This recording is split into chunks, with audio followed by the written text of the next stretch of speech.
आधी पहिलं विश्व हिंदू परिषदेमार्फत रत्नागिरी जिल्ह्याच्या ठिकाणी रत्नागिरी येथे बांगलादेश येथे आपल्या हिंदू धर्मातील लोकांवर अल्पसंख्याक म्हणून जो काही अत्याचार होतो आहे त्याला वाचा फोडण्यासाठी विश्व हिंदू परिषदेने आज रत्नागिरीमध्ये जे धरणे आंदोलन केलं होतं त्याचं पूर्ण समर्थन शिवसेना म्हणून आम्ही सगळ्यांनी केलं। रत्नागिरी जिल्ह्यातले लोकप्रतिनिधी म्हणून मी असेल, किरण भैया असतील, आमचे सगळे जिल्ह्यातले पदाधिकारी विश्व हिंदू परिषदेच्या ह्या धरणे आंदोलनामध्ये आम्ही सामील झालो होतो। आणि 1971 सालामध्ये पाकिस्तानमधनं बांगलादेश बाजूला करून बांगलादेशला स्वायत्त देण्याचं काम आपल्या देशानं केलं। त्याच बांगलादेशामध्ये आज आपल्या भारतातील अल्पसंख्याकांवर अत्याचार होतो। याचा अर्थ हिंदू असतील, शेड्यूल कास्ट असतील, SC NT असतील, अल्पसंख्याक मुस्लिम असतील, या सगळ्यांवर अत्याचार करण्याचा जो प्रकार बांगलादेशमध्ये सुरू आहे तो तातडीनं थांबवावा आणि केंद्र सरकारनं त्याच्यामध्ये हस्तक्षेप करावा यासाठी विश्व हिंदू परिषदेनं आज आंदोलन केलेलं होतं आणि त्याच्यामध्ये आम्ही सगळे सामील झालो होतो। तर या आंदोलनातनं प्रमुख मागणी महाराष्ट्राच्या स्तरावर लोकप्रतिनिधी म्हणून आमची अशी आहे की बांगलादेशामध्ये अल्पसंख्याक म्हणून जे राहतात त्यांना नागरिकत्व तिथं दिलेलं आहे, परंतु महाराष्ट्रामध्ये जे अनधिकृत बांगलादेशी राहतात त्यांचा देखील सर्वे होऊन त्यांना पुन्हा एकदा बांगलादेशला पाठवलं पाहिजे, ही देखील आमची सगळ्यांची मागणी आहे। आणि म्हणून द्वेषापोटी बांगलादेशच्या सरकारनं काही करू नये ही या आंदोलनातनं आम्ही प्रमुख मागणी केलेली आहे। दुसरी एक महत्त्वाची गोष्ट की काल महाराष्ट्र एकीकरण समितीचा एक फार मोठा मेळावा हा बेळगावमध्ये होता। त्या बेळगावच्या मेळाव्याला आम्ही अनेक लोक जाणार होतो, परंतु महाराष्ट्रातल्या नेत्यांना, आमदारांना, खासदारांना कर्नाटकच्या काँग्रेस सरकारनं बंदी घातलेली आहे। तर हे निषेधार्ह आहे, कारण लोकशाहीमध्ये डॉक्टर बाबासाहेब आंबेडकरांनी जे संविधान लिहिलं आहे त्याच्यामध्ये व्यक्ती स्वातंत्र्य आहे, बोलण्याचं स्वातंत्र्य आहे, भाषण करण्याचं स्वातंत्र्य आहे। असं असताना काँग्रेसच्या कर्नाटकच्या सरकारनं जी हिटलरशाही सुरू केली त्याचा आम्ही निषेध करतो आहे। आणि त्याच्या पुढचं पाऊल त्यांनी टाकलं, स्वातंत्र्यवीर सावरकरांचा काल त्यांनी अपमान केला। रत्नागिरीचं आणि स्वातंत्र्यवीर सावरकरांचं नातं हे अतूट असं आहे आणि म्हणून रत्नागिरीकरांच्या वतीनं आणि महाराष्ट्राच्या वतीनं आम्ही कर्नाटकच्या काँग्रेस सरकारचा आज याच आंदोलनामध्ये निषेध केलेला आहे। त्या दोन प्रमुख गोष्टींसाठी आज आम्ही सगळे एकत्र आलेलो होतो आणि त्याचं निवेदन आम्ही जिल्हाधिकाऱ्यांना दिलेलं आहे। चर्चा पण होत नाही।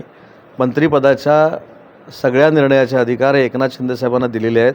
मंत्रिपदं काय मिळणार आहेत, किती मिळणार आहेत हे 2 दिवसात तुम्हाला कळेल।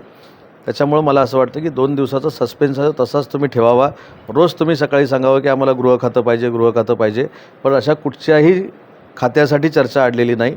परवा रात्री देखील जवळजवळ रात्री 2 वाजेपर्यंत राज्याचे मुख्यमंत्री देवेंद्रजी आणि एकनाथ शिंदे साहेबांची बैठक झालेली आहे। सकारात्मक आहे, सन्मानपूर्वकच मंत्रिपदांचं वाटप होईल ही पूर्ण खात्री आम्हाला सगळ्यांना सांगितलेलं आहे की लाडकी बहीण योजना ही बंद होणार नाही आणि ज्यावेळी 2100 रुपये देण्याचा शब्द जो सरकारनं दिलेला आहे तो देखील 2100 रुपयाचा शब्द सरकार पूर्ण करणार आहे, हे देखील मुख्यमंत्र्यांनी सांगितलेलं आहे। मला असं वाटतं की ह्या याद्या दिल्लीमध्ये जे गेलेल्या आहेत ही तुमच्याकडनं बातमी मी ऐकलेली आणि वाचलेली आहे, परंतु 14 तारखेला मंत्रिमंडळाचा विस्तार होणार आहे हे देखील तुमच्याकडनं मला कळतं आहे। आणि 14 तारखेला जर मंत्रिमंडळाचा विस्तार झाला तर होणाऱ्या मंत्र्यांना मी आजच शुभेच्छा देऊन ठेवतो। खरं तर याची चर्चा काल मुंबईच्या मीडियामध्ये देखील झाली आणि तिथं मी स्पष्टपणानं सांगितलं की लोकशाहीमध्ये कोणी कोणाला मतदान केलं आहे हे देवासमोर जाऊन खरं खोटं करणं हे योग्य आहे असं मला वाटत नाही। ज्यांना योग्य वाटलं त्यांनी मला मतदान केलं, ज्यांना मी अयोग्य आहे असं वाटलं त्यांनी समोरच्याला मतदान केलं। त्याच्यामुळे ही प्रथा कुठं पडू नये आणि मी देखील बाबर शेखचे जे मानकरी आहेत त्यांना हात जोडून विनंती करणार आहे की एखादा माणूस जर निवडणुकीला उभा राहिला आणि त्यानं निवडून यावं ही प्रार्थना केली तर ही प्रार्थना आहे, परंतु निवडणूक झाल्यानंतर कुणी कोणाला मतदान केलं याच्यासाठी जर गाराणी होत असतील तर ती योग्य आहेत का याचा विचार त्यांनी केला पाहिजे, हे मी विनंती त्यांना करणार आहे।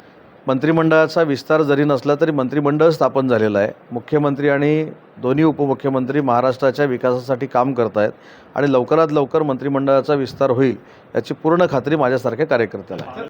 या बाबतीतले सूतोवाच माननीय राष्ट्रवादी काँग्रेस पक्षाचे शरद पवार राष्ट्रवादीचे अध्यक्ष शरद पवार साहेबांनी सांगितलं की ममता दीदींकडे आता हे नेतृत्व गेलं पाहिजे। हा खरं तर काँग्रेसचा अपमान आहे।